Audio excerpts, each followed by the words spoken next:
Hello students, we know that magnetic field is always produced because of electric current. This is a very famous experiment, Oersted experiment, in which we understood that whenever you take a coil, you allow current to pass through it and bring magnetic needle near to it, it shows deflection. So this is the confirmation that magnetic field is always produced because of electric current. One more example, one more, if you link with our chapter, suppose if you take a bar magnet, for that particular bar magnet we don't allow current to pass through it, but then also it establish magnetic field around itself.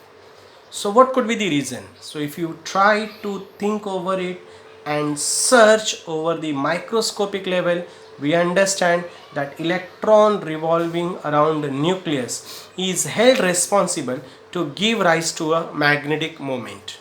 So we are supposed to find the derivation for the same magnetic moment due to revolving electron. Whenever we go for the derivation, we take it for simple H atom only. So suppose an electron is revolving around nucleus in clockwise direction. This is what we have. So this is basically linear velocity V0. Okay, so this is, we have linear velocity. Now suppose the electron is revolving in clockwise direction. That means current will be anti-clockwise, conventional current, very familiar with. So if you use a right hand thumb rule, this is what we have it. So if suppose the curled finger is basically anti-clockwise, means the current is anti-clockwise, then magnetic field will be directed upward. Okay, directed upward. So we have MO as the direction for the magnetic moment by right hand thumb rule. So as electron revolving around nucleus is equivalent to a circular loop that carries current, so magnetic moment for a circular coil is given by the formula M is equal to NIA. This is the formula for circular coil, and we are using the same relation. An electron revolving around nucleus is equivalent to a circular loop that carries current, so therefore MO will become NIA. N is 1 hydrogen atom, MO becomes IA, I current, E by T rate of flow of charge, A circle. So this radius we have R, so it is pi r square the circle area. So T is 2 pi upon R, 2 pi R is the circumference,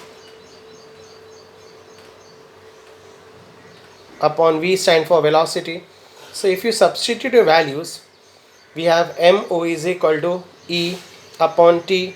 So this we will go to the numerator, area pi r square, common terms get cancelled, and we have MO is equal to EVR upon 2. That's our equation number 1.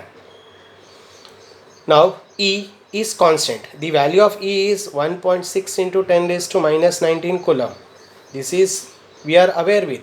But what about V and R? V and R are not known to us. So we have a substitution.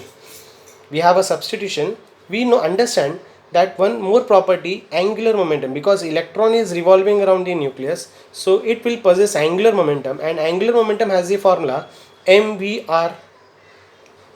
So if you substitute mvr, so let us do one thing. This is our equation number 1. Multiply by m and divide by m. So multiply by m and divide by m. So when you do this particular part, we have in this way, m we take it, so E upon 2m, and we have MVR. Now this MVR is LO, that is our formula for angular momentum. So you substitute, you get the answer, MO is equal to E upon 2m into LO. So LO will be in this direction. Here we are using right hand screw rule because it is a vector quantity. So we have right hand screw rule here. MO we have right hand thumb rule because there is a current. Okay, so what we have, if you compare this, MO is equal to minus of E upon 2m into LO. MO and LO are in opposite direction.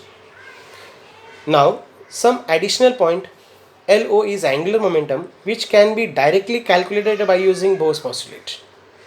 And we have second postulate, electron does not radiate energy if and only if its angular momentum is integral multiple of h upon 2 pi. where h is the Planck's constant. So substitute the value of L over here. So E upon 2m into nh upon 2 pi, n is 1, so EH upon 4 pi m. So we have MO is equal to, if you substitute the value, E is 1.6 into 10 raised to minus 19 coulomb, H 6.63 into 10 raised to minus 34, M mass of electron is 9.11 into 10 raised to minus 31 kg. You get the answer 9 point approximately 28 into 10 raised to minus 24 ampere meter square. Now this is a constant value which has a name Bohr magneton. Number 2, which I want to share with you all, spin and orbital motion. So spin and orbital motion. Okay, so it is orbital motion give rise to magnetism, but spin magnetic moment decide the magnetic property of the material. This you are supposed to remember. Spin and orbital motion give rise to magnetism, no doubt in that, but it is the only spin motion which decides the magnetic property of the material. Okay, now if you take the ratio MO upon LO, this is what we have the derivation.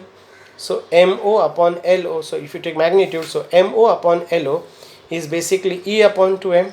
Now this is a constant, E is constant, M is constant. So this constant is known as gyromagnetic ratio.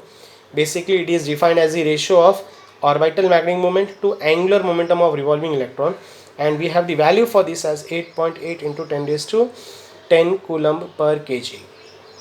So this is the derivation for magnetic dipole moment for an electron revolving around nucleus. Now students, I wish to share one more thing, that you don't have only one electron present. So there are number of electrons present, and all the electrons contribute their magnetic moment, and resultant is always the vector sum. So make sure one thing, that magnetism is not individual electron property, rather it is a bulk property. Thank you.